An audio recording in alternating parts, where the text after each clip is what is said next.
Me lembro das férias do ano de 2023 que eu fiquei com várias recuperações. Fiquei frustrado, pois todos os dias ficava estudando para as provas. E durante os intervalos dos meus estudos eu pesquisava alguns jogos para quando eu acabar as minhas recuperações. Especialmente jogos feitos em RPG Maker. Eu amo jogos feitos em RPG Maker. Eu não sei falar a sensação que eu tenho, mas me sinto emocionalmente ligado. Sempre gostei das mecânicas, batalhas de turno, mas principalmente a história que cada um tem. Quando acabo de jogar, posso ir criando teorias e pensando nos personagens. Você provavelmente já teve essa mesma sensação de descobrir alguma coisa que já teve, que por algum motivo gosta muito como um hobby ou um livro e não consegue parar de pensar nisso, bem como eu fiquei.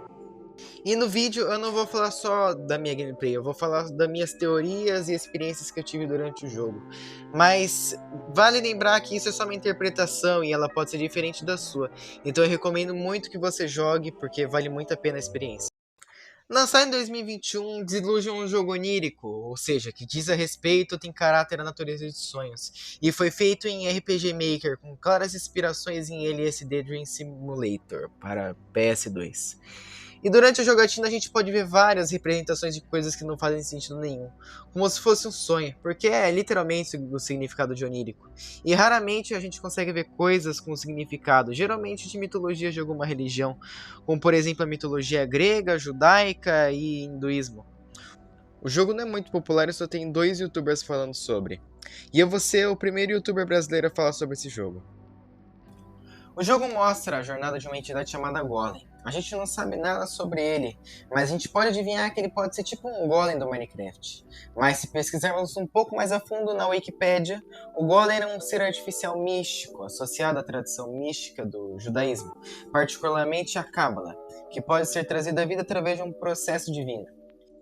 E eu acho que em algum momento esse golem foi trazido à vida, mas não como uma vida artificial, pois vemos ele com uma alma, e que ao longo do jogo descobrimos que ele é louco da cabeça, e que ele já morreu uma vez e está subindo a torre pois quer alcançar o estado de Nirvana e se desprender do ciclo kármico, ou também chamado de Sansara. Mas não dá pra confirmar isso, pois nunca é explícito as reais intenções dele. Na verdade, Nirvana dentro desse jogo não é a banda, mas na religião hindu, o Nirvana é um sinônimo de libertação do ciclo de renascimento e da morte e a iluminação espiritual.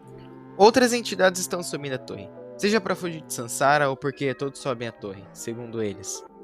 Começamos em uma vila e podemos ir para 4 lugares nela. Centro da vila, casa suspeita, a parede e a torre. O centro da vila está vazio, não tem nada de interessante por enquanto. Se você for para casa, você poderá fazer algumas perguntas para o morador dela.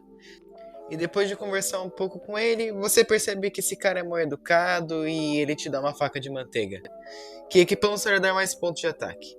Visitando a parede, você encontra um bichinho que fala "Deixe-me ser", e eu acho que ele quer ficar sozinho, por enquanto. E finalmente seguindo para a torre, que mais parece a Torre de Pisa, nos vemos em um ambiente 3D, que é bem diferente do 2D que nós estamos acostumados em outros jogos de RPG Maker.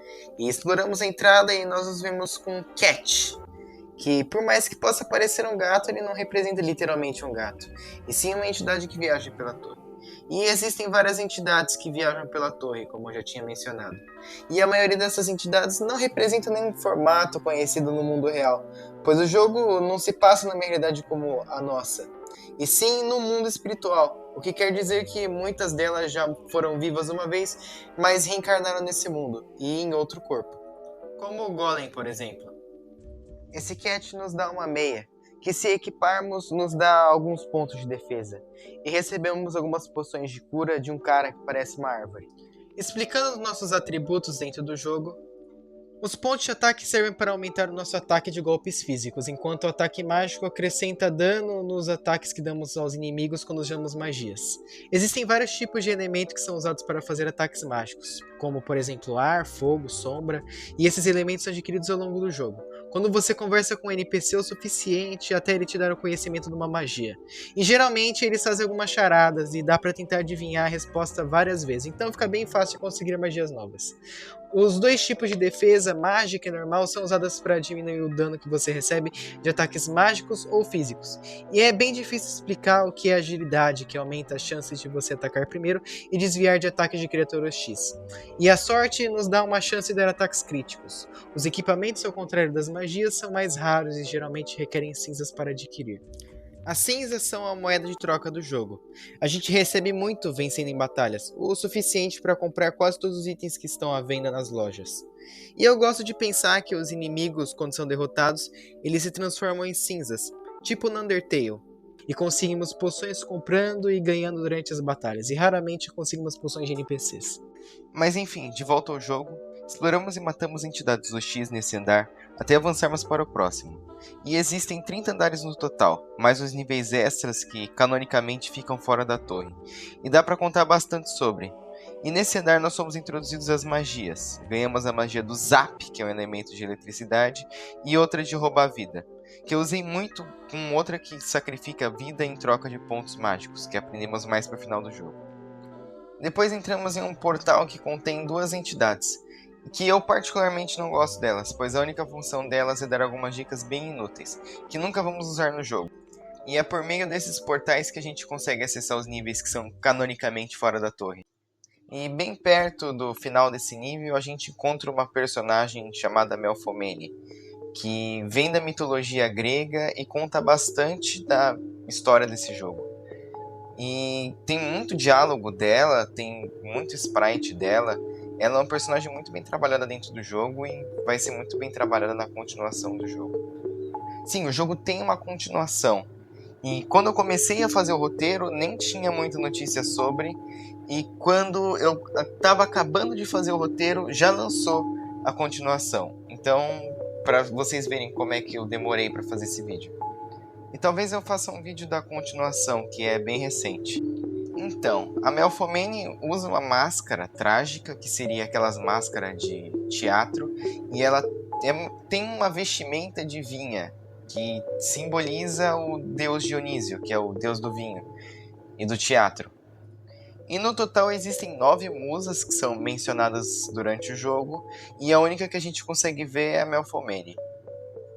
E ela é bem educada dependendo da maneira que você trata ela, e ela pode mudar de aparência dependendo do contexto, geralmente fora da torre. Por exemplo, tem um nível no fundo do mar que ela pode virar uma sereia. No nosso encontro com ela, ela nos dá a informação que o Golem só consegue ver ela, pois ele é Lelé da Cuca, segundo ela. E querendo ou não, ela nos acompanha nessa jornada.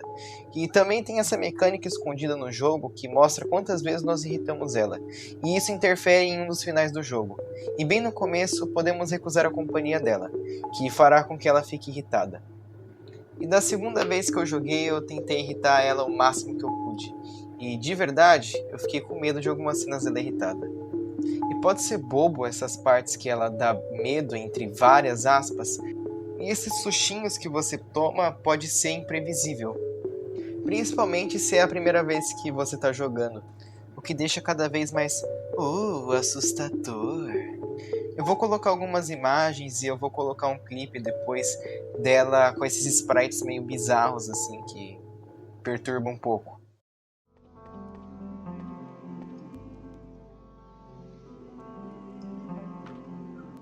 Ó, que medo!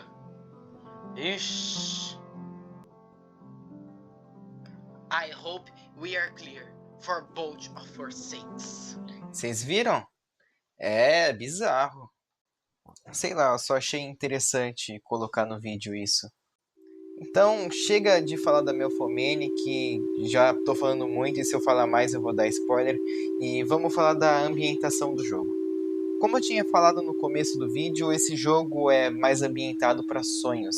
Então, muita coisa não faz sentido e talvez seja até pessoal do próprio Golem. A gente também consegue confirmar isso porque às vezes o Golem ele se pergunta se isso realmente é um sonho. E também tem algumas outras coisas que remetem a sonho.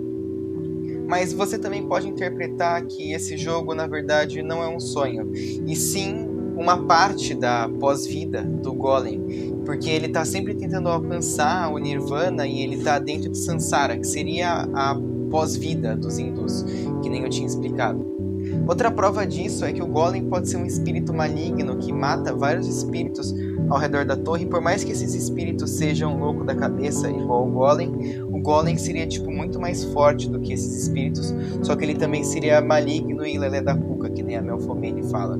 E também existe vários elementos de várias mitologias, que nem eu citei no começo do vídeo, e reforça que o jogo é panteísta, ou seja, acredita em todas as religiões possíveis. Essa parte das teorias do jogo eu vou deixar para vocês descobrirem. Vocês precisam ter bastante conhecimento de mitologia, tipo um conhecimento bem específico de mitologia para vocês entenderem algumas coisas e pensarem em teorias também. Então, agora eu vou falar da música, que também faz parte da ambientação do jogo. As músicas do jogo são as que você estão escutando nesse vídeo e elas são bem calmas e dá uma nostalgiazinha de escutar e combina muito bem com a ambientação de sonho. Por mais que talvez tenha copyright essas músicas, eu vou colocar no vídeo mesmo, foda-se. E eu também vou colocar um link na descrição de uma playlist que eu fiquei escutando para fazer o roteiro desse vídeo.